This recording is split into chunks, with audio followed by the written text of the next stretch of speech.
Hola a todos, para los que no me conocen, soy Hernán Herrera, ingeniero mecánico en Rubin Observatory, y me encargo de coordinar actividades junto a empresas colaboradoras y también a inspeccionar la cúpula en asuntos constructivos y también de seguridad.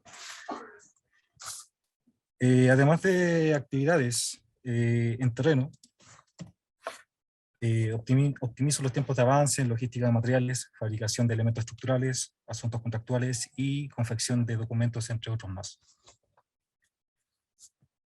Como bien saben, el reinicio de actividades que logramos junto al equipo y empresa contratista el 5 de noviembre, se inició por medio de un plan detallado de tareas, políticas de seguridad CEP y coordinación.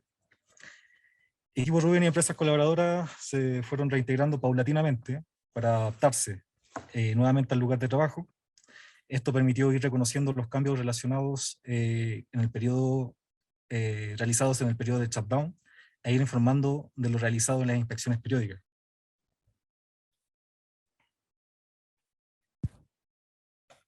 Las tareas iniciales se enfocaron en limpieza, sanitización de oficinas, herramientas e instalación de servicios básicos y esenciales. Además de la verificación de equipos y componentes eléctricos, el plan fue ejecutado exitosamente y se procedió a seguir con las actividades según programa. Quisiera saber si es que se están viendo bien las imágenes. También puedo compartir el documento para que se vea un poco más fluido en sus computadores. En caso de que no se vea muy fluido, me informan. Pasando a la estructura metálica, el montaje de la estructura principal de la cúpula ha sido uno de los asuntos más complejos que se ha llevado a cabo. Al exterior el escenario es diferente, está expuesto a fuertes vientos, nieve, hielo, condiciones adversas. Crean un escenario desafiante para los trabajadores y limitan las actividades. Estos eventos nos han llevado a pensar en estrategias para seguir progresando con las correspondientes medidas de seguridad. Cuando malas condiciones climáticas se han presentado, se han buscado áreas y posturas seguras de trabajo, permitiendo avanzar en el prearmado de mecanismos en áreas estratégicas como lo ha sido el patio 3 en sitio. Hoy en día, gracias a la primera capa de revestimiento, podemos avanzar sin mayores interrupciones al interior, ajustando y alineando por medio de espesores e instalando sellos en louvers e ir instalando accesos que nos permiten llegar a diferentes áreas con mayor facilidad. El toque final de la estructura ha sido un gran desafío, por la razón que los ajustes, alineación y terminación son pasos previos que deben concluirse antes de aplicar la fuerza de torsión e instalar la torque de seguridad.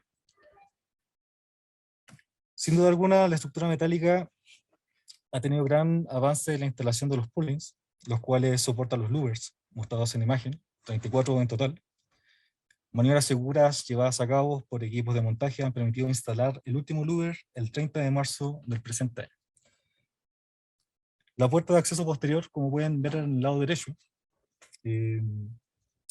ha sido alineada y hoy en día se encuentra en progreso la instalación del sello interno, como también algunos ajustes menores. Esta puerta permitirá dar ingreso al carro M1, M3 en un tiempo próximo.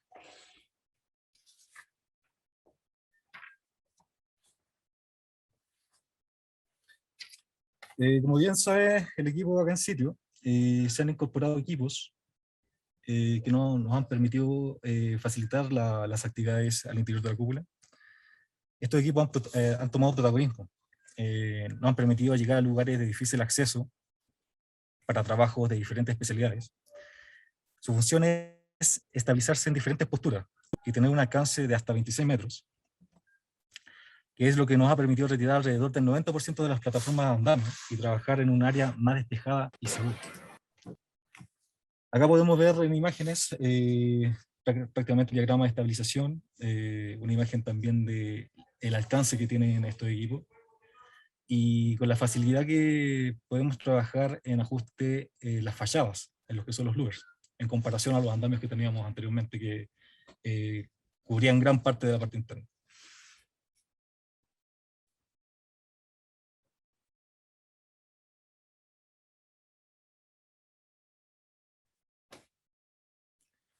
Algo súper importante y tarea principal de la cúpula es la tarea de cubrir completamente con revestimiento y poder proteger todo lo que está al interior de la cúpula.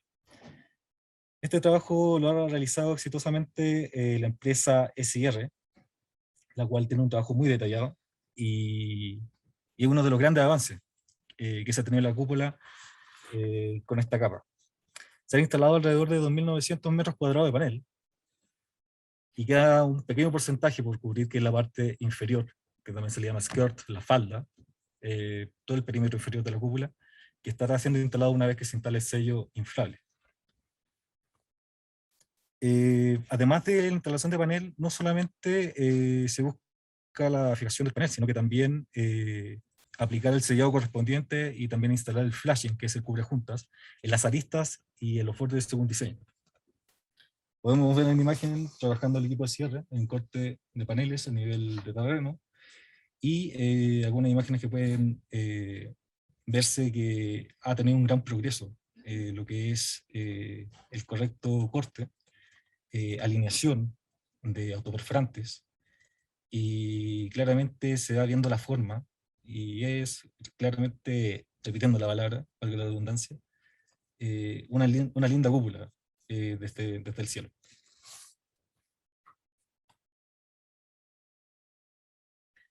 Bueno, uno de los temas que se ha implementado este último tiempo es la seguridad en altura.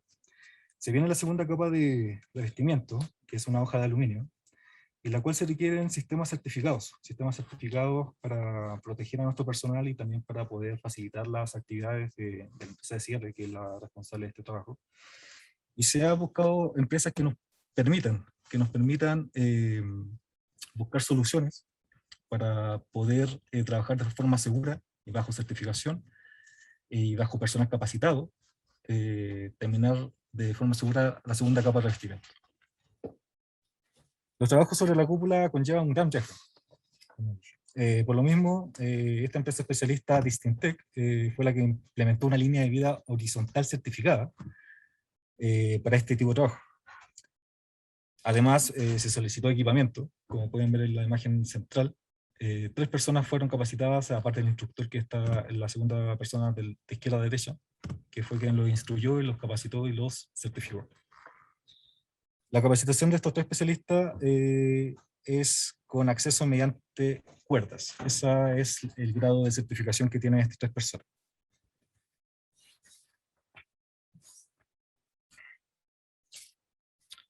Este año se ha cumplido un hito en la cúpula. Llegó el Overhead Bridge Crane a sitio, se realizó el prearmado a nivel de suelo, y también fueron varias empresas colaboradoras que estuvieron trabajando en esta actividad. Esto fue a mediados del mes de abril. Se montó el puente de grúa definitivo. Como dije, cumplió un hito para el proyecto gracias a los esfuerzos combinados de todas las empresas.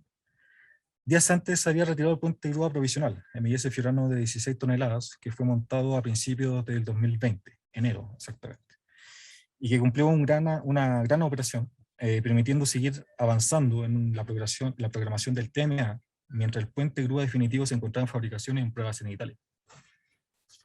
Se realizó una gran cantidad de trabajo preparatorio antes de que la grúa se elevara. Este trabajo incluyó el premontaje y la verificación dimensional de la estructura del puente, y el izado en el suelo, instalación de gabinetes, rieles, cables, dispositivos de seguridad, y también un plan detallado para la configuración de la grúa y realizado el levantamiento.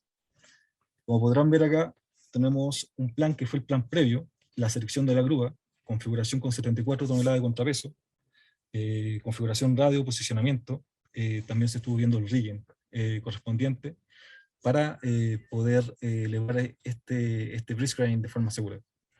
No fue una tarea para nada fácil, llevó buen tiempo todo lo que llevó este hito, pero el equipo, tenemos un equipo comprometido que trabaja de forma excelente y que nos ha permitido seguir avanzando en la estructura y poder cumplir metas, y también estar preparado para las siguientes etapas. Para la certificación del puente de grúa Meloni 18 toneladas, este fue sometido a una carga de 100 toneladas, 18 toneladas al 100%, y al 125% 22.5 toneladas de su capacidad nominal, con el objetivo de verificar su capacidad de levante. Se realizaron pruebas de retención de freno con carga de 18 toneladas y también 22.5, y además se realizaron pruebas de movimientos del puente sin detectar observaciones. Por lo cual quedamos un certificado por medio de la certificación Verao Peritas y por la empresa CESMEC, y también se estuvieron utilizando algunos patrones de 5.000 kilogramos y también masas de 500 kilos. Se preguntarán qué viene a continuación. En este momento estamos terminando los accesos al interior de la cúpula, estamos terminando también lo que son los ajustes de los louvers. Falta que lleguen algunos actuadores que van a ser prontamente instalados. Y hoy en sitio ya tenemos los live buffers, ¿ya? Estos live buffers ya los tenemos en sitio, falta un envío aún por llegar, pero ya tenemos gran parte de los equipos acá en sitio. Estas serían las próximas etapas. Uno que sería el principal sería el revestimiento de la segunda capa, que sería la instalación de la lámina de aluminio. También estaríamos trabajando en el sistema eléctrico, y ya gran parte de la instalación de cable trays ha sido instalado, y ya tenemos material acá en sitio para seguir avanzando. Los light baffles, como les informé recién, tenemos los light baffles que también serán instalados, y también tenemos maniobras preparadas para poder comenzar con esta tarea. El sistema de control térmico es un proyecto que hoy en día está en licitación. Empresas ya han visitado el sitio y estaríamos próximos a iniciar todo lo que es el sistema control térmico de la cúpula, el cual incorpora ventiladores, silenciadores y también ductos de alrededor de 1.2 metros. Además de todo un sistema de ingeniería con PLC que corresponden al sistema de control. También tenemos próximamente, bueno, un poco más adelante, lo que es la instalación de la calibration stream. Claramente tendríamos que preparar una maniobra segura con la grúa adecuada para poder ingresar esta pieza al interior de la cúpula y poder tener todas las maniobras necesarias para poder hacer el montaje en el lado izquierdo de la cúpula. Y ya una de las últimas etapas estaríamos instalando el light windscreen, que está en fabricación, está en proceso con compras directamente para adquirirlo en Italia. Bueno, esta ha sido mi presentación, espero que les haya gustado. Claramente faltan varias etapas, pero hoy en día tenemos una cúpula con la primera capa que nos permite seguir avanzando al interior en diferentes actividades. Y hasta el momento ha sido de forma segura. Hernán, una consulta. ¿Cuándo estima usted que llega el resto del equipo de EIE para que puedan seguir avanzando en todo lo que es la parte eléctrica y cosas así? Bueno, una pregunta que va a depender del paso fronterizo que tiene Chile para que puedan ingresar los extranjeros. Están abiertos ya. Están abiertos ya. Ya debería estar programando ya el ingreso, pero exactamente la fecha no la tengo. Esperemos que pronto. Y si no, tendremos que preparar un plan para poder trabajar con el equipo Rubin. El equipo Rubin prácticamente podría seguir instalando lo que son las bandejas eléctricas y también el cableado. Ok. Muy buena su presentación, lo felicito. Muchas Muchas gracias. gracias.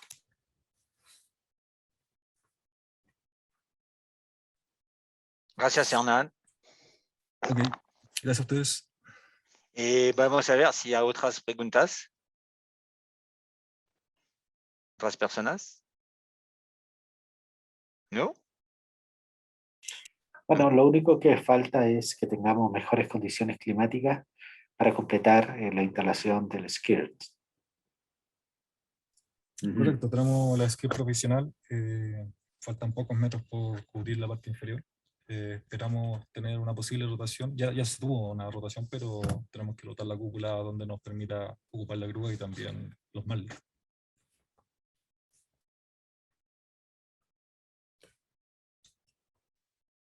Ok. Gracias, Eduardo. Discúlpame, la última pregunta es, ¿cuándo estima usted, Hernán, que vamos a tener la motorización para la apertura de los cháteres y no tener que seguir abriéndolos con tecles? Una pregunta. Este charter aún necesita una alineación en la parte superior de los upper guide roller, por lo cual una vez que se alinee, esperamos ya tener un sistema que se pueda abrir por medio de cremallera y también piñón, de un sistema más eficiente y mucho más rápido. Hay algunas piezas que faltan por llegar a cada sitio. Se tiene que hacer seguimiento y esperamos que este año podamos terminar esa actividad y Ok, poder tener un cháter 2022 ya funcionando como corresponde, mecanizado, claro. Ok, muchas mecanizado. gracias. Gracias, Eduardo. Gracias, Hernán. Creo que si no hay más preguntas, vamos a pasar a la próxima presentación con Felipe. Hola, Felipe. Hola Jax, hola a todos, ¿me pueden escuchar? Te podemos escuchar bien. Si tú quieres. Sí, voy a compartir ahí. Ya.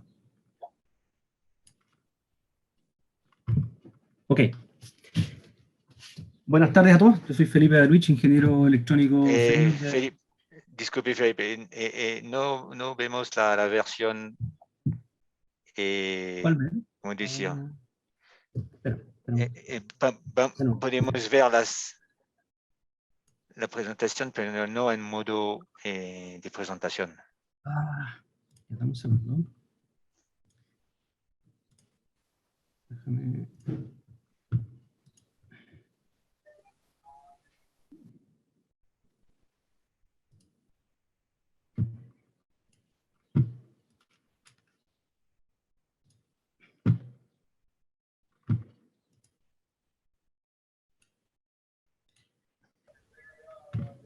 Sí, ¿Ahí? sí, aquí está bien. Ya, Gracias, Felipe. ok. Partimos de nuevo entonces.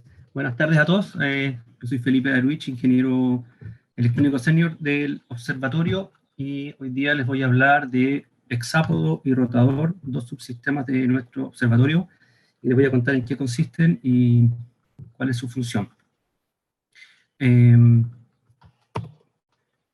Para comenzar, tenemos nosotros una montura, en nuestro telescopio tiene una montura que es el TMA que nosotros conocemos y que provee soporte a la óptica, al M1M3, el espejo primario y terciario, espejo secundario y cámara, y además provee posicionamiento, ya que es una montura alta azimutal que permite mover el telescopio, ¿cierto?, desde el cenit, que es la vertical, 90 grados, hacia el horizonte, que corresponde a 0 grados, y permite mover también el telescopio en azimut de 0 a 360 grados, donde 0 corresponde al norte y 360 grados también. Bueno, 180 sería el sur. Y permite observar toda la semiesfera visible desde la cúpula. Y bueno, nuestro TMA nos permite mantener un alineamiento óptico de todos los espejos y la cámara, y además nos permite hacer un seguimiento de los objetos que está observando, ¿cierto?, el telescopio en el cielo, entre otras cosas, entre otras funciones que tiene, ¿cierto? Ahora, esta es la configuración óptica de nuestro telescopio, es una configuración bien particular con tres espejos, ¿cierto? El espejo M1, M3, que corresponde a un espejo primario y un terciario, y acá arriba tenemos nuestro espejo secundario, entonces la luz rebota en el primario, luego va hacia arriba al secundario, baja al espejo terciario y luego entra a la cámara. Esta configuración óptica permite tener un campo de visión extremadamente amplio y que nos va a permitir hacer el survey o el mapeo del cielo completo en 3 noches, que es uno de los requerimientos científicos de nuestro proyecto. ¿Ya? Pero durante la observación, cuando el telescopio vaya cambiando elevación y observa distintas elevaciones, va a sufrir alteraciones en su estructura, probablemente flexiones, imperfecciones en las pistas de azimut van a hacer que existan desalineamientos en la óptica. Y ahí es donde entran nuestros hexápodos. Y por ese motivo tenemos tanto el M2, el espejo secundario, como la cámara montado en un hexápodo que nos va a permitir alinear la óptica con respecto al M1, M3. El espejo M1, M3 también está montado sobre un hexápodo, en realidad los hardpoints son es un hexápodo también, pero no le llamamos así, pero también tiene una configuración de hexápodo. ¿Ya? Ahora, ¿cómo? Disculpa, qué son los, si vuelve a la imagen anterior, por favor? ¿Qué son ¿Ahí? los 4 discos que veo al centro de colores? entre el M2 y rotador. Estos son los filtros. ¿Sí? Sí. Son los filtros de la cámara. ¿Ya? Ya acá la cámara tiene un mecanismo que va a posicionar estos filtros acá al frente. Ya los va a ir intercambiando. Por el frente de la cámara. O sea, dentro de la cámara también hay otros medios, elementos de alineación, pero eso no lo voy a cubrir ahora. Se cortó en esta la presentación. comunicación, Felipe, no te escuchamos. ¿Me escuchas ahora? Eduardo, ¿me escuchas ahí? Sí, te escucho bien, Felipe. ¿Sí? Ah, ya. Ya, bueno, le decía a Eduardo que dentro de la cámara también hay óptica, hay otros elementos que van a encargarse de que la óptica esté perfectamente alineada, pero eso ya escapa a esta presentación, ¿ya? Ok, gracias. Continúo entonces. Ya, gracias. Bueno, acá les muestro un poco lo que es un hexápodo, cómo está compuesto. También se conocen como plataforma Stewart. Se llama hexápodo, ¿cierto? Porque tiene sus 6 actuadores acá, pero si ustedes buscan probablemente hexápodo en Google van a encontrar esos robots de 6 patas que parecen insectos, ¿ya? Pero como plataforma Stewart también pueden encontrar estos hexápodos y está compuesto básicamente por una plataforma fija y una plataforma móvil. Ambas están unidas por 6 actuadores lineales, que significa que se extienden y se recogen en línea recta y están conectados a la plataforma fija en 3 puntos y luego cruzados en 3 puntos distintos están conectados a la plataforma móvil.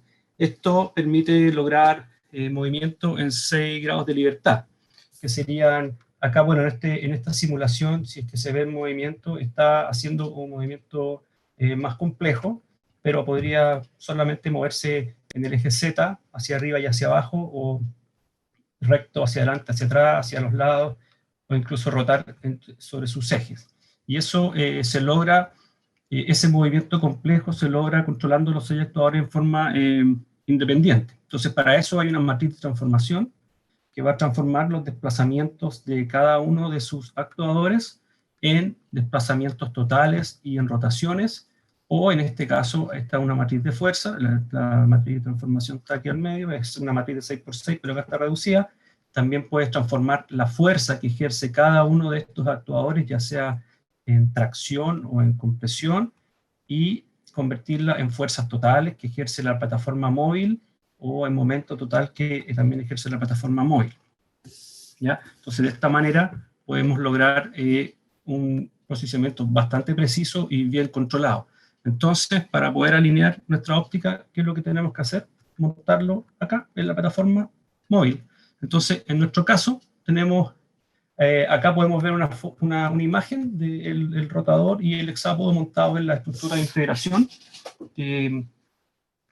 Se puede ver el hexápodo que está de lado, aquí puse de lado la animación, por lo tanto se puede ver claramente cómo se alinearía esto con el resto de la óptica. Acá hay una imagen donde se puede ver el volumen que va a ocupar la cámara, y la cámara está montada sobre el rotador, que vendría siendo esta parte bien delgadita, y luego acá donde se ven al menos 3 actuadores vendría el hexápodo. Ahora, hoy día mismo, nuestros compañeros que están en el cerro instalaron Concam en lugar de la cámara, que es la cámara de comisionamiento, y ahí tiene una foto del día de hoy. Gracias, Jax, por la foto, donde se ve claramente la cámara instalada en nuestra estructura de integración para hacer las próximas pruebas. Ok, el espejo, el M2, el espejo secundario también tiene un hexápodo, pero este va montado en el anillo superior del telescopio. Aquí se puede ver el anillo superior del telescopio, y en este detalle que se ve en el cuadro podemos ver los actuadores. Acá los actuadores están en una disposición distinta que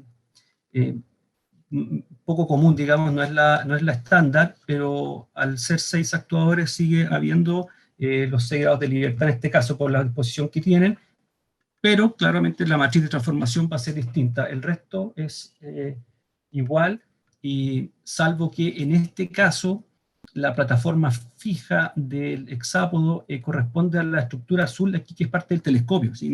Este hexápodo no se puede sacar y poner a un lado, sino que hay que desarmarlo completo, ya que los actuadores en un lado están afirmados al telescopio y en el otro lado están afirmados en esta anillo donde va a ir montado la celda del espejo secundario. Esta estructura blanca que se ve aquí es un dummy del secundario para poder hacer pruebas más adelante una vez que se instale esta estructura en el telescopio. Ahora, nuestros actuadores son estos equipos que contienen un motor, es cierto, que lo va a mover y va a permitir extenderse y recogerse en forma lineal. Tienen cierto, un sensor de posición, encoder y otros más para medir velocidad. Son mecanismos de altísima precisión. Tienen una longitud de 60,8 centímetros y un peso de 45 kilos cada uno. En total, hexápodo y rotador juntos están bordeando la tonelada de peso, 1000 kilos. Tienen un rango de movimiento bien pequeño, es 14 milímetros en sentido positivo y 14 en sentido negativo. Estos son los límites de software, ya que mecánicamente puede ir un poco más lejos, pero finalmente el rango total es no más de 28 milímetros. Y la velocidad máxima entre motor y el tornillo interno, que es la reducción, es de 500 revoluciones por minuto. Por la relación del tornillo, esto da una velocidad máxima lineal en extensión o recogimiento de 10 milímetros por minuto. O sea, se demora básicamente 6 segundos en avanzar 1 milímetro.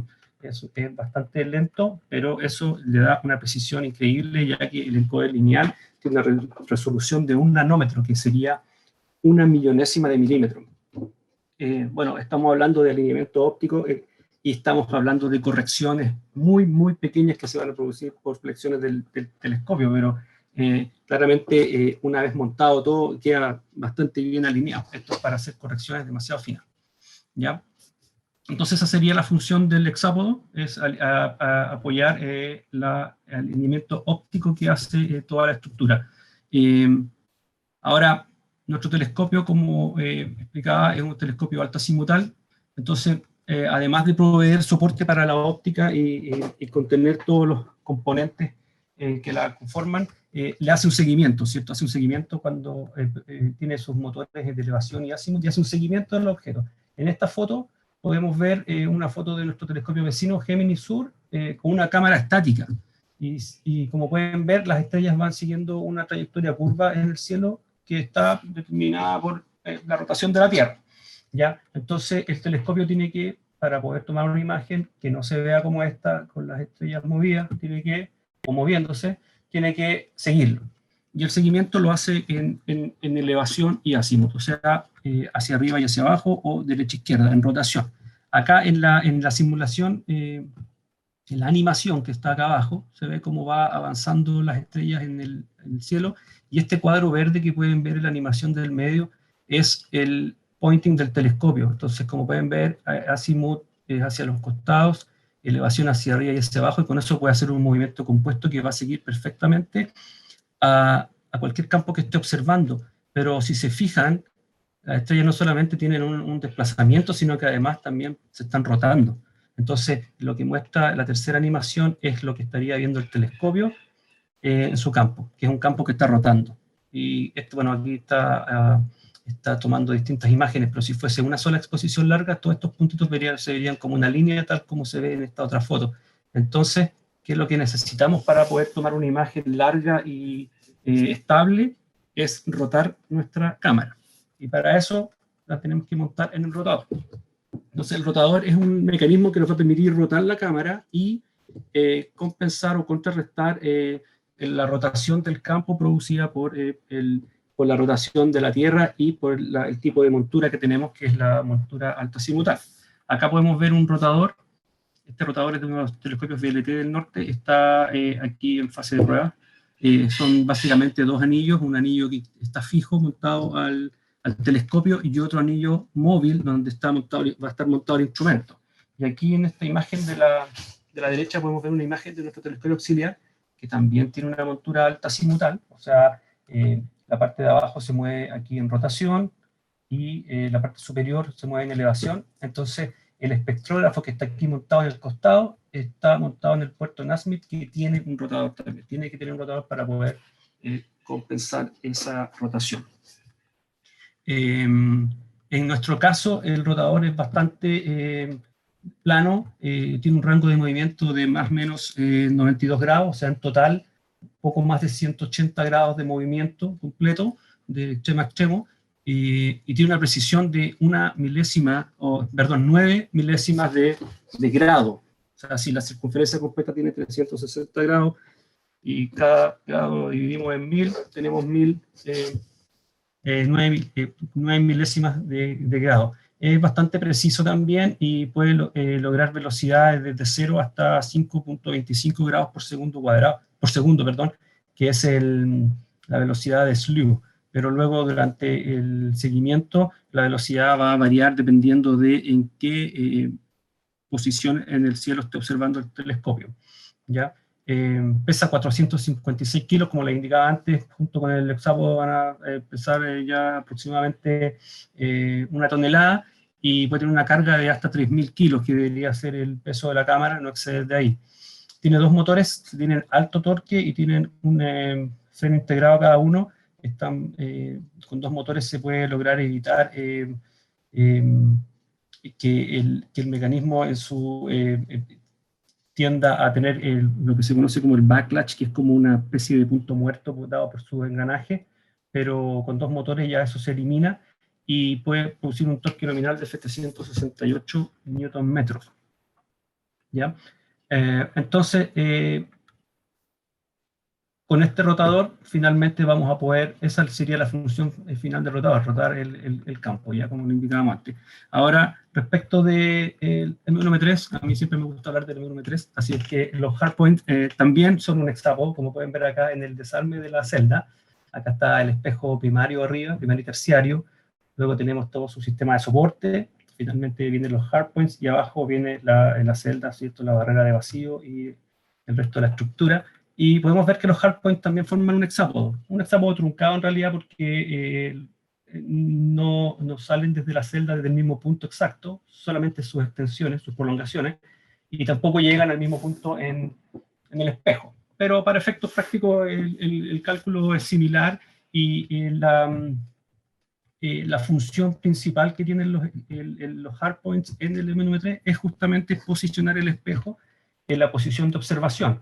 Entonces, durante la noche se posiciona el espejo primario y terciario en la posición de observación, y luego, a medida que se puedan introducir alteraciones en el alineamiento de la óptica, mediante los hexápodos se alineará la cámara y el M2 con el M1M3. El M1M3 se va a mantener fijo, es un espejo que pesa más de 17 toneladas, por lo tanto es más complejo moverlo, es más lento, es más rápido mover cargas más livianas, ¿cierto? Y va a converger más rápido.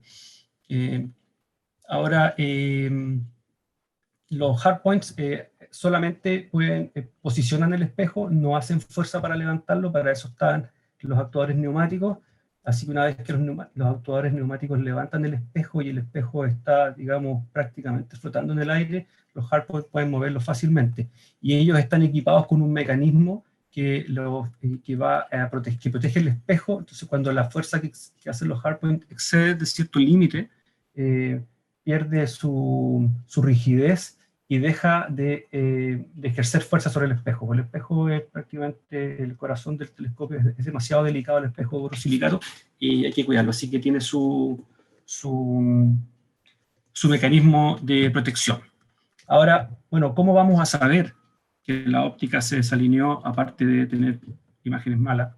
Es mediante nuestro sistema de alineamiento activo. Entonces, en el centro de la celda, un poquito más arriba, vamos a tener este laser tracker, que en español vendría siendo como un rastreador láser o sistema de meteorología láser, que va a estar monitoreando distintos puntos, tanto en el espejo M1, M3 como en el secundario y en la cámara, y eso va a ir a realimentarse al sistema para luego determinar el movimiento que va a hacer sobre los hexápodos para realinear la óptica. Importante decir aquí que el M1 y el M3 ya están previamente alineados durante su proceso de fabricación. De lo contrario, eso hubiese sido, porque los dos espejos están hechos del mismo vidrio, y se logró básicamente puliendo y agrandando la concavidad del M3, lo cual es un proceso bastante delicado, porque si te pasas ya no puedes volver es solamente desgaste, por lo tanto es muy delicado. Si no hubiese sido así, y hubiese sido un espejo separado en otra celda, hubiésemos necesitado otro sistema u otro mecanismo para alinear el M3 con el resto de la óptica. Probablemente un hexápodo o tal vez otra cosa, pero hubiese hecho que todo el conjunto telescopio hubiese sido más complejo. Entonces se simplificó por ese lado, igual se hacen otras cosas más complejas. Todo esto se trata de trade-offs, ¿cierto? De llegar a como acuerdos entre una cosa y otra. Se gana por un lado, se pierde por otro. Acá es más sencilla el tipo de montura y el alineamiento, pero el sistema de fabricación o la forma de fabricación y el sistema de soporte del M1 M3 es más complejo al mismo tiempo. ¿Ya?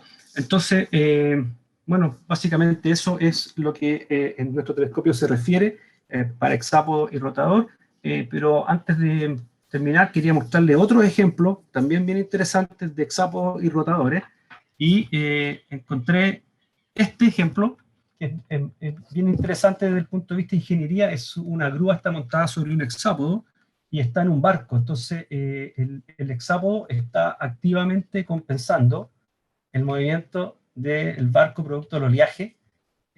Nosotros vemos que aquí que la grúa se está moviendo porque la cámara está en el barco, pero si uno estuviese parado como el operador arriba en la grúa, sentiría que la grúa está estática y no está sobre un barco que se está moviendo. Bien interesante el ejemplo. También existen, este otro ejemplo, acá hay un simulador de vuelo. Este es también interesante. Fíjense que acá abajo tiene un hexápodo y son actuadores que tienen un rango de movimiento mucho más grande que el nuestro. Por lo tanto, aquí la cabina puede prácticamente llegar a simular el avión cayendo en picada. Entonces, este hexápodo le va a dar aquí los 6 grados de libertad que tiene un avión cuando está en el aire. Entonces los pilotos van a poder simular y sentir realmente cuando estén moviendo los alerones o el timón o el elevador, ¿cierto? Bien interesante también.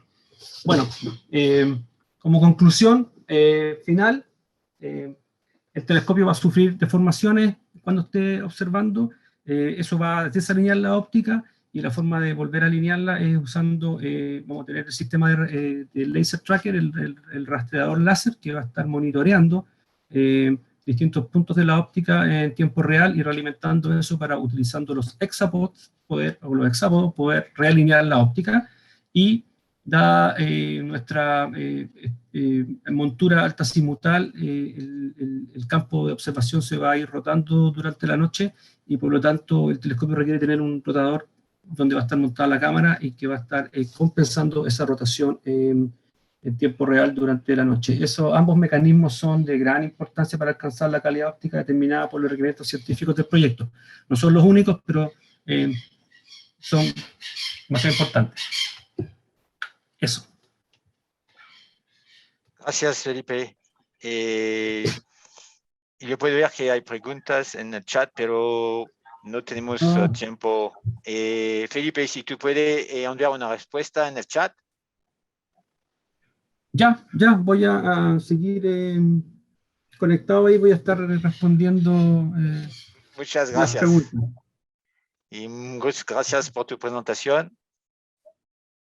Y para estar en tiempo, vamos a continuar con la próxima presentación.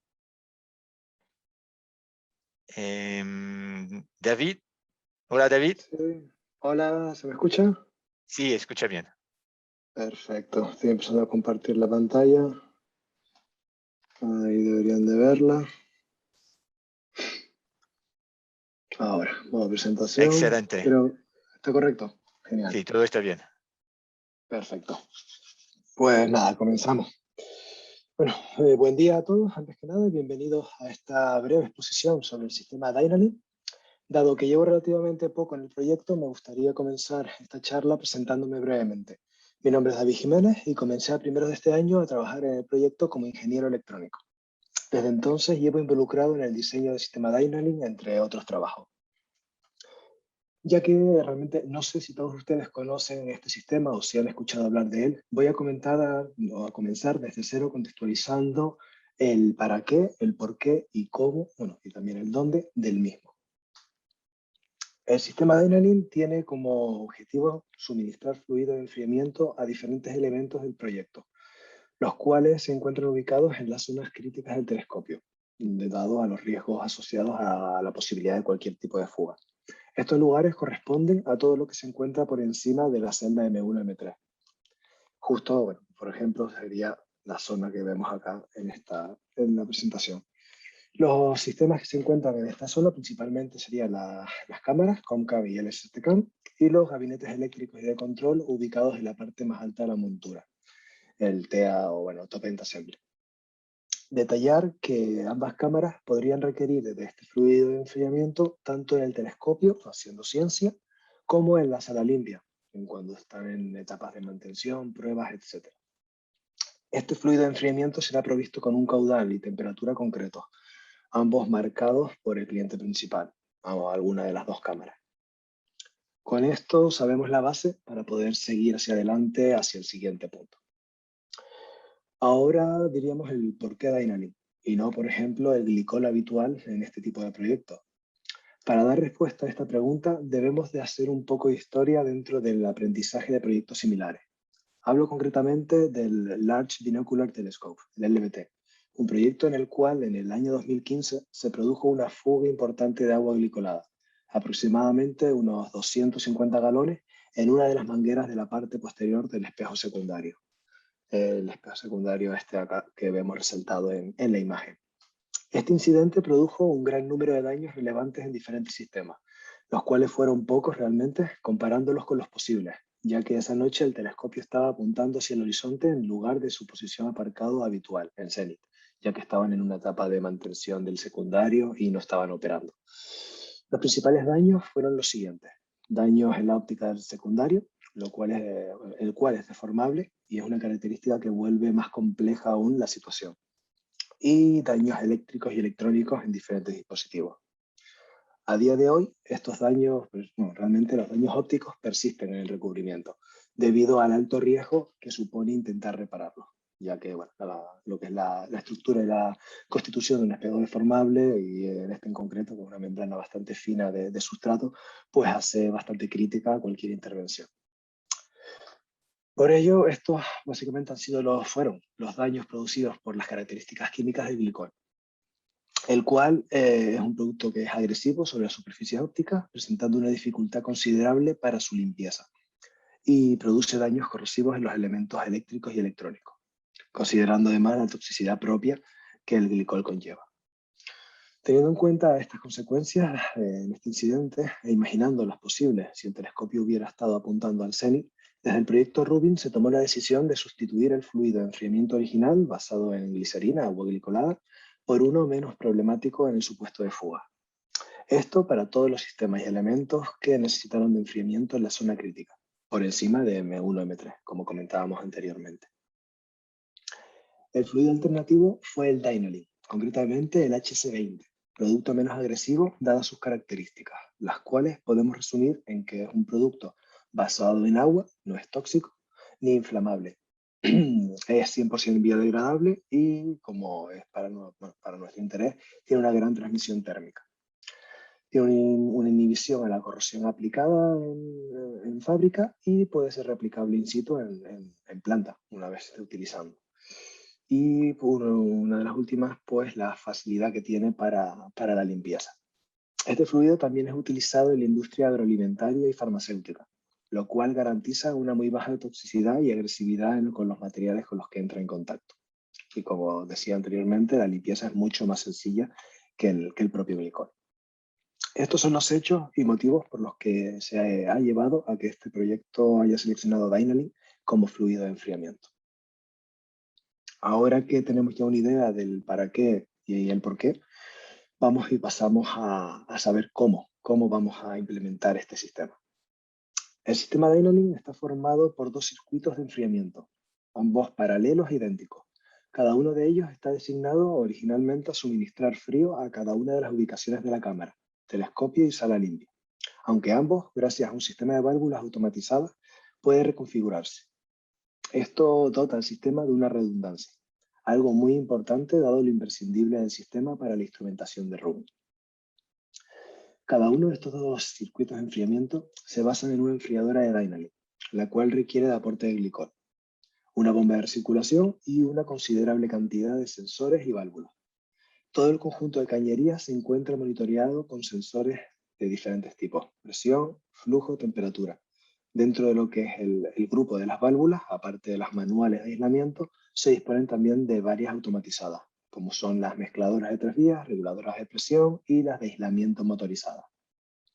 La bomba de recirculación, junto con una de las válvulas de 3 vías, se encargarán de cerrar el lazo de recirculación, el cual garantiza la temperatura y caudal a la que se suministra el Dynalink a los puertos clientes. De esta manera, disponemos de un sistema redundante capaz de suministrar paralelamente fluido de enfriamiento a dos ubicaciones distintas en la instalación. No hemos comentado nada acerca de la procedencia de cada uno de los elementos que componen el sistema. Pero como pueden imaginar, son todos componentes totalmente independientes que debemos de aunar e integrar para que operen de la manera deseada. Para ello, se ha planteado un sistema de control basado en un Compact Rio, concretamente el 9038, el cual satisface todos los requerimientos a nivel de control del sistema y paralelamente facilitará la mantención y repuestos a largo plazo, ya que es una de las controladoras más utilizadas en este proyecto, en Rubin. Como sistema de control, desde un punto de vista del observatorio, este sistema requerirá dos consignas de temperatura, una para el Dynalink y otra para el aire. Más adelante explicaré por qué es necesario una consigna para el aire. Y proporcionará una telemetría completa del sistema. Esto se ha planteado inicialmente que se realice por medio de un protocolo de comunicación externo simplificado, al que hemos denominado ESP o External Control Protocol, pensando usar un protocolo Simple Socket bajo el formato JSON, como se emplea en otros sistemas de Ruby. De esta manera, intercambiaremos toda la información necesaria entre las partes involucradas. Esta controladora, la que nombramos anteriormente, el Compact Rio 9038, cerrará un lazo de control local para garantizar su operación. Desde ella se monitoreará y comandará todas las señales de los sensores y actuadores, haciendo uso tanto de entrada-salida digital como analógica y también diferentes protocolos de comunicación, como son los protocolos seriales 485, 232 y Modbus. Todas estas señales provendrán o se dirigirán a todos los sensores y actuadores distribuidos por el sistema, tanto en los circuitos de Dynalink como los de glicol, que suministran el glicol necesario a la enfriadora. Con esto ya tenemos una idea del cómo se va a desarrollar este sistema. Ahora podemos pasar a saber por dónde discurre este sistema. Este sistema tiene como epicentro el interior del pier, lugar donde se instalará un cerramiento específico para albergar las enfriadoras, bombas de recirculación y la gran mayoría de actuadores y sensores.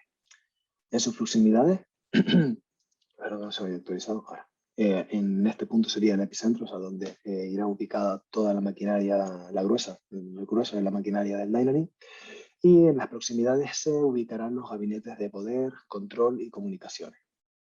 Como nombrábamos anteriormente, es necesario un aporte de glicol, por lo cual hace falta tener un suministro de glicol a este punto, a este cerramiento. Se van a utilizar tanto las líneas de glicol industrial de baja temperatura como glicol de confort o propósito general. Las interconexiones de estos dos circuitos, el de baja temperatura, se tomará de la parte inferior del sexto nivel, algo bastante cerca del propio cerramiento Dynalink, y la otra, la de confort, hay que tirar líneas de tubería, de cañería, hasta aproximadamente el volumen cerca del volumen del nivel 3, pero a la altura casi del sexto nivel. Esto supone que vamos a tirar dos líneas de suministro y dos de retorno para cada una de estas dos conexiones. Desde esta ubicación también, desde el epicentro, desde el interior del pier, parten un conjunto de líneas de suministro y retorno del propio Dynalink, Una iría hacia el sexto nivel, donde tendríamos el manifold principal que suministra DMA, y otro hacia sala limpia, en el cual pues tenemos también los manifold que darán suministro de enfriamiento a las cámaras cuando estén en ese lugar. El alcance de este proyecto, de este sistema, a día de hoy es hasta estos dos puntos, a estos dos puertos clientes. Ya podemos decir que conocemos de una manera general todos los aspectos de este sistema. Pero para terminar esta presentación, quisiera mostrarles también las consecuencias que se han tenido que mitigar al tratarse de un sistema que no fue considerado en el diseño original del observatorio. Por homogeneidad, debería de haber sido instalado aquí, en la sala, en el nivel 1, en donde se encuentra la sala donde se encuentra toda la maquinaria. Pero realmente y finalmente se ha instalado en la otra punta, en el lado de allá, en una de las zonas más sensibles del mismo, la base y el volumen en torno al telescopio. El conjunto de enfriadoras, bombas y actuadores producen dos problemáticas principales durante su operación, las cuales son tanto la disipación de calor, disipación térmica, como las vibraciones.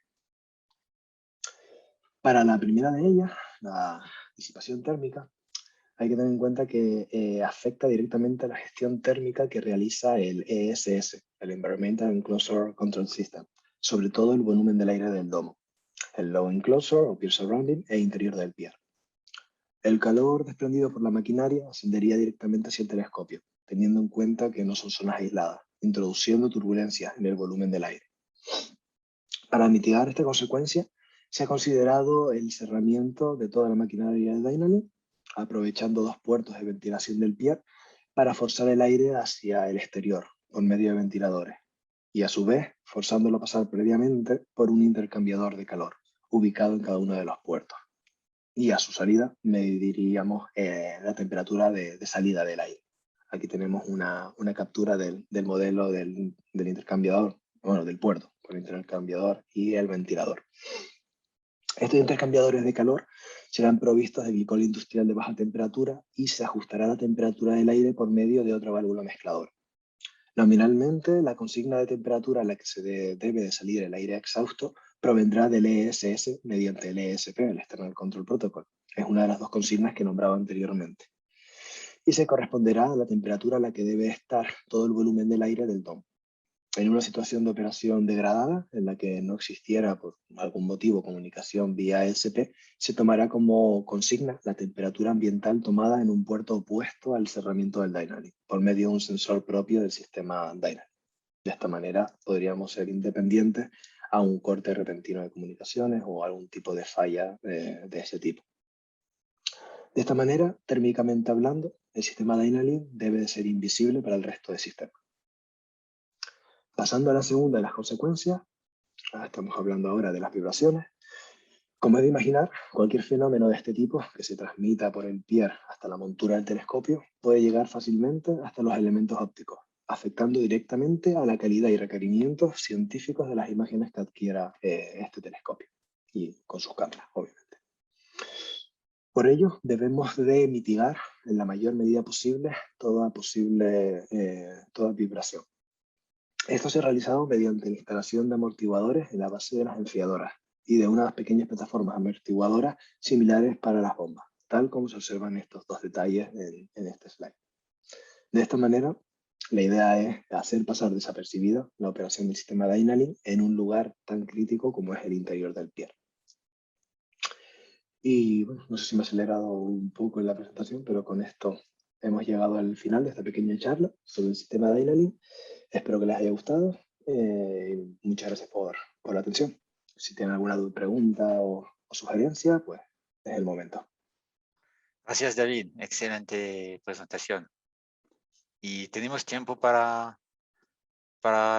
preguntas. Si hay preguntas para David o no. ¿Hay preguntas en el chat? A ver. Sí, puedo ver preguntas en el chat. Bruno, ¿tú puedes preguntar? Vale, estaba leyendo las guías ahora. Sí, si quieren preguntas, me voy leyendo y respondo. Como Sí, se puede leer y responder. Sí, justo estaba leyendo la primera de Bruno. ¿Hay alguna desventaja del Dynalink o algún factor de riesgo a ser considerado o conocido? Realmente, no, certeramente, y si comparándolo en este caso con el glicol, que es el más habitual, realmente no tiene una desventaja o algo negativo, ya que es un fluido que es mucho más compatible con todo en general, ya que es biodegradable, no es tóxico, no corroe de la misma manera y encima tiene la facilidad de que no afecta a los sistemas con los que entra en contacto negativamente. Es más fácil de limpiar. Entonces te podría prácticamente decirte que yo de momento no he visto una desventaja como las que puede presentar el glicol. Entonces no mancharía el espejo en el caso de una fuga.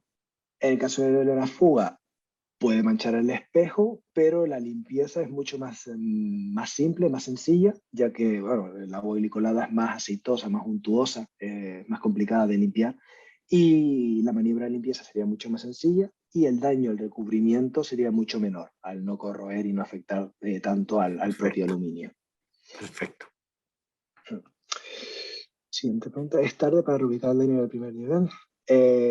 Hombre, hasta donde yo sé, yo que soy relativamente novato en el proyecto, ya en el nivel 1 queda bastante, o sea, está bastante lleno de maquinaria, por un lado, y por otro también interesa que el fluido no recorra tanta instalación, ya que los dos puntos de suministro principales están justo pues, en el TMA y en la sala limpia. Entonces el pier, al ser un espacio vacío, pues queda como a medio camino de ambas ubicaciones. Entonces tendríamos una optimización en lo que es la pérdida de térmica en las conducciones. Ok, muchas gracias. Muy buena presentación. Gracias por la atención y los comentarios.